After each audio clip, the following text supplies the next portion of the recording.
Welcome to Wealth Mavericks, the podcast where we help doctors unlock the secrets to building generational wealth.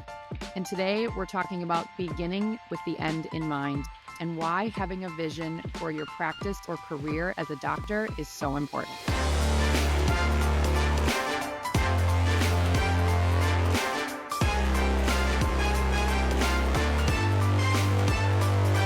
I've had a lot of conversations with business owners who are that central hub. They are the main rainmaker. They are the one who's leading the process.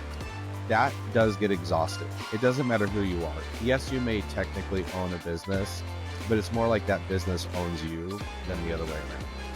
Let's be ready with the end in mind. How do we do that? A lot of times we don't know that. So you got to hire people to be trained how to do that, or they do it for you or in conjunction with you, which is Right. what we do. All right, today we're talking about vision. We talk often on this podcast about the prevalence of burnout with doctors. And, as a team, we are having so many conversations every week with doctors, and we're talking about their tax situation and their finances. And we also ask them about their goals. And we hear a lot of things like, well, I want to have financial freedom, or I'd love to invest in other businesses, or I want to retire early. And so when we dig a little deeper and ask, okay, what does that look like? Oftentimes they don't have a good answer. So I want to talk about how we help our members and doctors become more clear on their end game and what their vision is for the future. So Bob and Joe, you both have a lot of experience in this area. You're business owners, you've built and sold companies, so I'm sure you have a lot to say about it. Joe, I want to start with you because you have coached literally thousands of business owners over the years and helped them clarify that vision. So why is it so important to begin with the end in mind and have that vision? I mean, it's a good question, and I do think a lot of people get into business and they just start grinding. And it doesn't matter if you're a business owner, generally speaking, or if you're a doctor and you have a practice. It's like you find your way into the seat of running things. One of my friends wrote a book called The Accidental CEO, and it's like, yep, that's how most of us get there. And so it's talking about now that you found yourself here, instead of just continuing to grind the way that you've done, you've got to elevate above the fray. You've got to look down the road further. I think part of the reason why burnout is happening at such a high rate is so many people are just focused right here and right now, and all the pain that exists, all the drama that could be in your office, just all the never-ending need for new things that are coming up. And so I think you have to take time to lift your eyes up and look at the horizon and say, where are we going? It's not just the commitment to get there, but it's just having that vision. And honestly, I think sometimes just having the vision will allow you to get there or get further down the road where you might experience burnout and candidly, like, do stupid things. Like, this is where people lose focus and they, sadly, this is where like depression creeps in and starts having a really negative effect, not just in their business, but in their whole life. And so that's part of the reason why I think it's so important is just having your eye on the horizon, looking further down the road. This is where we're going. Get the ship moving in that direction. And again, when we're not looking at the horizon, we're just looking at here and now. Every single thing feels like more and more pressing. It's just like, well, I'm never going to get out of this. So I often tell people, you're going to die with the to-do list. Like, you're going to die with the to-do list. If you're going to die with the to-do list, it's okay to live with the to-do list, but don't be owned by that. So have your vision a little further down the road. It will allow you to get there much easier. So the conversation is a little different depending on if you are currently an employee or if you already own a practice. And so we will ask W-2 earners, do you want to own a practice someday, or do you want to retire early? Your goals might be very different, and then we help you kind of align the decisions you're making to those goals. But I would like to talk specifically to practice owners because oftentimes, again, we ask, well, what's the plan? Well, I might work another 10 years or And it's like, wow, Bob, you always say you're going to exit your business one way or the other. It might happen sooner than you like to think. It could be a health issue, it could be a family issue. Who knows? So having that plan in place, it can evolve, of course, but having some sort of plan is really important. So a lot of times the goal is to hopefully one day sell. So what are some things that a practice owner can be thinking about now if they eventually want to sell their practice? Yeah, I mean, we talk a lot about a book called Built to Sell. It's easier to sell something that's built to sell. Like start from begin with the end in mind is a big concept around that. That's kind of the crux of this whole conversation today. I think, and Bob has probably more than anyone in my life really preached this, but like moving towards a membership model, recurring revenue. Doctors tend to live in this world where, yeah, you do collect recurring revenue from patients as they come in, but what are you doing proactively to serve them? Are there things that you could put in place that would lend themselves towards like health membership, where they're focused on their health monthly revenue? So there are some things, that tactically speaking, they can do differently. But I think more than anything, it's create the plan, build your company to sell it. By the way, when you build a company to sell it, you're also going to want to own it, and that's the cool part about it. It's like when you build it that way, it's going to be attractive to someone else. It's going to be attractive to you. The more you're attached to that company where you and your name are the central focus of it, the less sellable it is.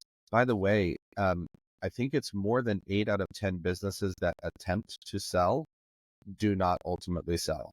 And so you're going to exit your business in a different way, or certainly on less than favorable terms. Aaron, what were the stats? It was like 96% of business owners who sell their business are dissatisfied with the financial transaction. And more than 3/4 of them regret the decision completely within 12 months.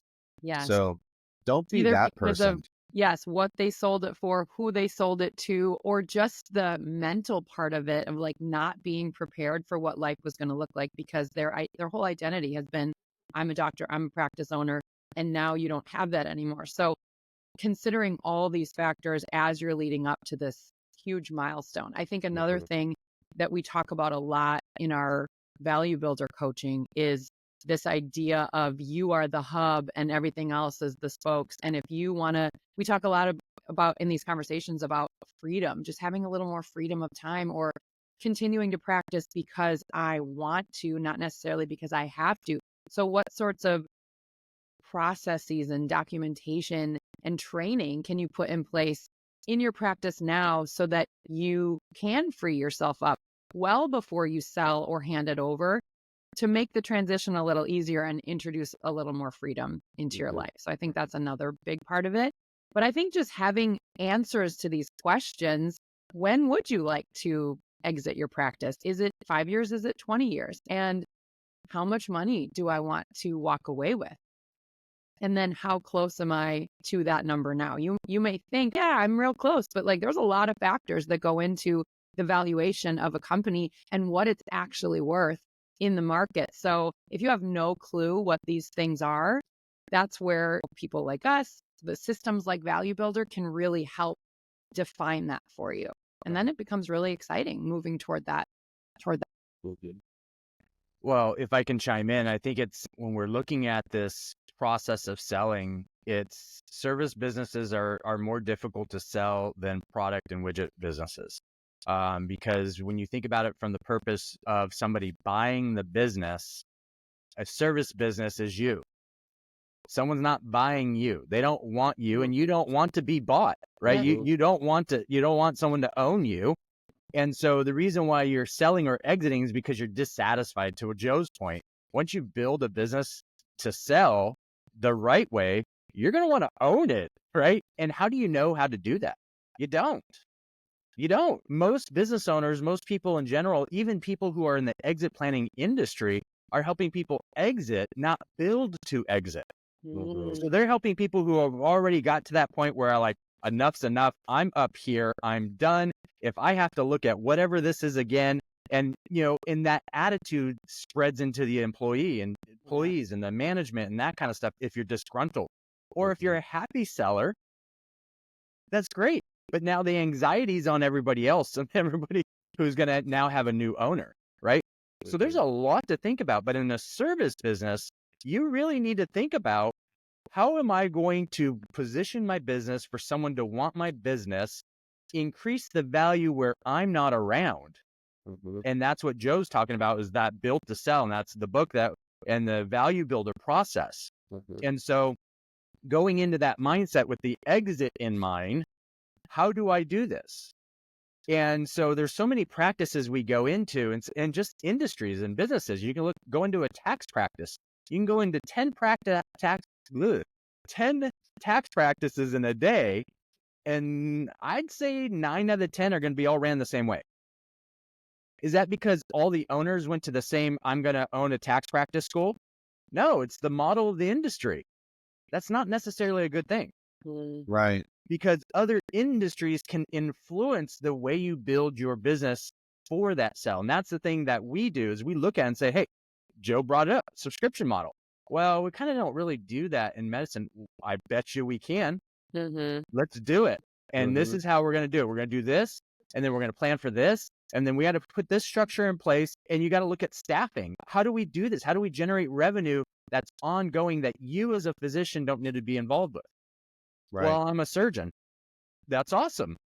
Congratulations. But within your action of surgery, what are other things we can do to look at to have another surgeon come in and have all this other revenue be able to come in that increases the value? And the other aspect of selling is, what are you selling into? To your point, Aaron, you said most people aren't prepared. Well, once you sell your business, in my mind, that translates to, I just sold my biggest tax benefit. How many personal expenses do you run through your business? And I say personal expenses in the sense that they're business-related expenses and they're legally able to deduct them and that kind of stuff. But you do use your cell phone for business and personal, that sort of stuff. You use your vehicle for business and personal. You have a home office because you take telemed calls, or you're on call or whatever. Those are all expenses that you run through your business. You sell that. Well, I don't need a home office anymore. Okay, well, then you lost that deduction. That kind of helped with some of the mortgage payment, right? The cell phone. So there's just so many things to look at. When we're helping people build, we're helping them build to where when they sell their business, the proceeds of the sale go into another functional business, not medical practice, not whatever, but a structural business to where they just continue to go on with all the tax benefits and just shift stuff, not eliminate stuff. And it's such a huge transition. It sounds minor, but it's a very big deal on the end result, to your point, looking at the exit in mind. So I like to use this analogy, and then I'll shut my mic off. No. Is I like to use the analogy of the Navy SEALs. When they get called into something, it's not because they want to break bread and shake hands. It's a serious thing. And there's lives at risk, not just theirs, but where they're going to. And so I always ask the people that when the Navy SEALs go in to extract somebody, for example, do they spend more time on the entry, or do they spend more time training on the exit? And 9 times out of 10, people say the entry. And that's wrong. The entry, you have the element of surprise. Nobody knows what you're doing. Now you're there. Now everybody knows you're there.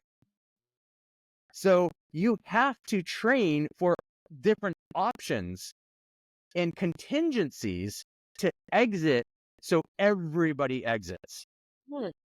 Right? And so it's the saying, I went to a retreat and one of the speakers was part of the Orange County Sheriffs. And he said, one of the things we always train people to do is stay ready, don't get ready. Man, that was like the brain exploding emoji, right? Right. It was just like, wow, that was really profound. Always be ready. And that's what we're talking about. Let's be ready with the end in mind. How do we do that? A lot of times we don't know that. So you got to hire people to be trained how to do that, or they do it for you or in conjunction with you, which is Right. what we do. Yeah. Right. So anyways, it's a very interesting, different way of looking at certain things, but it is so powerful and it transcends industries. So again, that's why when you go into a particular industry and you can go into 10 separate medical offices, same specialty, they're all pretty much going to be ran the same way. That doesn't necessarily mean that's the right way for an exit, for selling. Well, that's what we've always done. Nails on chalkboard. Yeah. Well, I think there's, if we're talking like it all tactically, and I've had a lot of conversations with business owners they are that central hub, like Aaron was talking about. They are the main rainmaker. They are the one who's leading the process. That does get exhausted. It doesn't matter who you are. Yes, you may technically own a business, but it's more like that business owns you than the other way around. And there's this concept of how do I move from being, and I'll call that more like a solopreneur. It's really where they're the main force. Any other staff that they have just feeds more business to them to be able to do more. I was having this conversation 2 days ago with one of my friends and clients, and he was like, I'm looking to build, like, I think I want to build this out, but I'm a little bit scared of this. And I said, you should be. Like, it's a scary thing. So I was like, it's like there's two sides to this canyon. You're on this side right now where it's you alone. Life is good. You're making good money. You've got the systems to support you, but you can see the other side of this canyon where it's like, on that side of the canyon, I have a business that takes care of me. I could literally go on vacation for 2 or 3 months and come back to a wholly functioning, perfect business that has even grown while I was away. Right. That's kind of, but there's a gap between these two sides of the canyon. And I said, what you have to go through is you have to go through the valley of the shadow of death. Right. And here's what the valley of the shadow of death is. It's until you have enough revenue coming in from other people doing what you do now to pay for your lifestyle. It doesn't even have to be at the same level that you're at now, but it is running on its own. And that the reason it's the valley of the shadow of death is because you need to continue to do what you're doing to generate revenue while building up a team to then take that over. And then your focus as an entrepreneur becomes, how do I generate more business to be able to fill their calendars to do that work? So if you're a doctor looking at this and you have your own practice and all of your income is dependent on you, when you go on vacation, your income stops, and there's nothing you can do about that. You may be sitting there saying, maybe I want to build a practice. Maybe I want my name on the building and I've got other doctors who are in. That transition, here's my only guidance and advice to you. Move through that as quickly as humanly possible. Do not stay in the valley of the shadow of death. And that's where most people go. They go to the bottom of that canyon and they live the rest of their career there because they never put that full force behind continuing to generate revenue and pouring into the staff. That's tiring. Now you can bring help on. Certainly we help in those areas. We help you get through that valley quicker. But the idea is get through that as quickly as possible so that you can be on the other side of that canyon and focus on now the business systems to generate more revenue, the standard operating procedures to run smoothly, and then more personnel to backfill that and truly grow and scale. So that just tactical advice, like if you're contemplating that move, just get there quickly and ask for our help. We can help guide you in that process. And here's an interesting thing, and I know we probably need to wrap this up, but I think this is very important for the listener. Is that's part one. That's focusing on one particular asset. What we also want to do is also understand the other assets in your life to be able to build those other assets, because one of the things that 2020 taught us is that there's certain things that could occur economically that are unique enough that we haven't experienced before that disrupts part one. Right. And I've spent so much time in part one, even if I haven't gotten into that valley of death yet, but I haven't spent time on part two. And all of a sudden we're in a situation that nobody had control over, nobody saw. What do you do? And so there's lessons to be learned in history if you learn those lessons. If you don't, they're just moments in history that are called something, and you'll read about it, but you won't learn about it and do something different about it. And that's what we're trying to say is hey, part one, here's what you need to do. To Joe's point, we'll help you get through it so you're not spending a bunch of time in this valley of death and getting exhausted and going into those statistics of burnout. But as we're doing that, we're doing part two. And both part one and part two are with the end in mind of how am I going to exit this business? Yeah. The goal was in mind. And so each step, each reason, each decision is to hit that. Some decisions will get farther. It'll be a step. Some will be a leap. Some will be a jump. Some actually may be a scoot. But the thing is you want to go forward, right? I'll use football real quick as an analogy. I'm not a big football fan. I enjoy watching it. I find it entertaining, but the wide receivers, the running backs that I enjoy the most are the ones that when they get the ball and they're trying to gain yardage, they're doing everything to be tackled forward if they're getting tackled. Because being tackled, you still gain more yardage by falling forward versus the one who gets tackled backwards, it gets stopped at the moment that you've been stopped. You don't lose yards, but you don't gain yards. And so it's the same thing here. We want to make decisions, even if it's a decision that wasn't necessarily the best decision, it's a fall forward decision still. May not be as far as some of the other successful decisions, but we still want to fall forward. Okay. And it's very, very important. And a lot of times we just can't do that on our own. Usually it's because we have other people involved and around us to help us fall forward. That's a great analogy. That was a lot of great analogies. The canyon, the Navy SEALs, and the staying ready part, I think, is such a good takeaway. And I think, as someone listening, it's like, okay, yes, I want to have an end game. I want to be able to answer these questions, but I don't know where to start. It's really good to know where you are now so that you better know where you're going. So we talk a lot about taxes and tax strategy on this podcast, but actually we at Terra Firma are also certified Value Builder advisors, and we give our members access to the Value Builder system.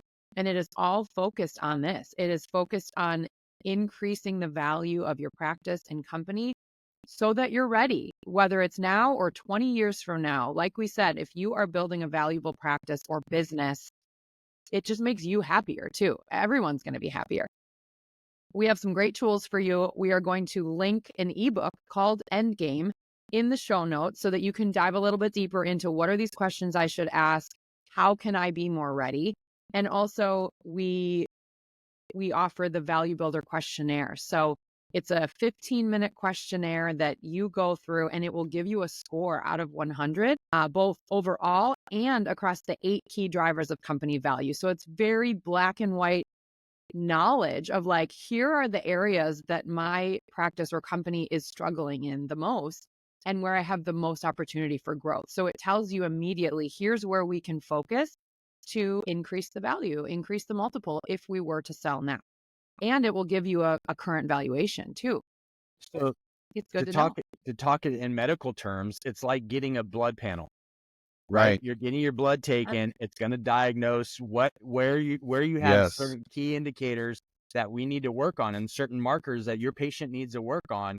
These 8 key drivers are that. And we know which ones we can manipulate and work on to get instant results with a small scoot of a decision and it's like an airline pilot when they have to flip all these controls. It's the same thing. It's just flipping nozzles and controls or turning knobs to make sure we're going in the right direction. And this is perfect. These questionnaires and these tools that we have are no different than the tools you use as a doctor to help diagnose a patient of their ability, their health, and what you need to make decisions to help them. I was just going to say, Doc, we see you. We understand your world. If you're feeling like you're either in or approaching burnout, there are some really specific things that we can do to help with that. One of them is just having that vision. But I can't express this with more conviction. If you're operating without a plan, if you're just moving through your day to day and you're feeling that burnout, welcome to the club. It's where so many of your fellow doctors are at. Be one of those doctors that chooses to live differently. And I tell people this, like a lot of times when we start working with people, we start hearing things like, today was a great day, or that was another great day. And I'm like, yeah, no kidding. Welcome to our world. This is what we do. Yeah. And and this is the reason why. Anytime you feel backwards momentum, like things are moving in the wrong direction, that is debilitating. And sometimes we have this ability to extrapolate forever this backwards moving feeling. And that is not a good feeling at all. When we intentionally stop that backwards movement and we begin moving forward, the beauty is you can't buy momentum. You can only earn momentum, from my perspective, in most business. When you start that moving forward, it's what feels so amazing. That's like, feel invigorated again in your practice, in the day-to-day work that you're doing. What felt mundane yesterday can feel invigorating tomorrow because you're going back to why you started this in the first place. So I just want to encourage you, doctor, wherever you're at, whether you're a W-2 doctor earning a bunch of money, but you're feeling that burnout, or if you're a business owner and you're same thing, connect with us. Let us help you. Let us help gain that momentum again so that you feel invigorated looking forward to the future. Great. So we will link those resources below. We love being able to help with these things. We invite you to take advantage, reach out to us, and we thank you for joining us today. So until next time, go be a wealth maverick.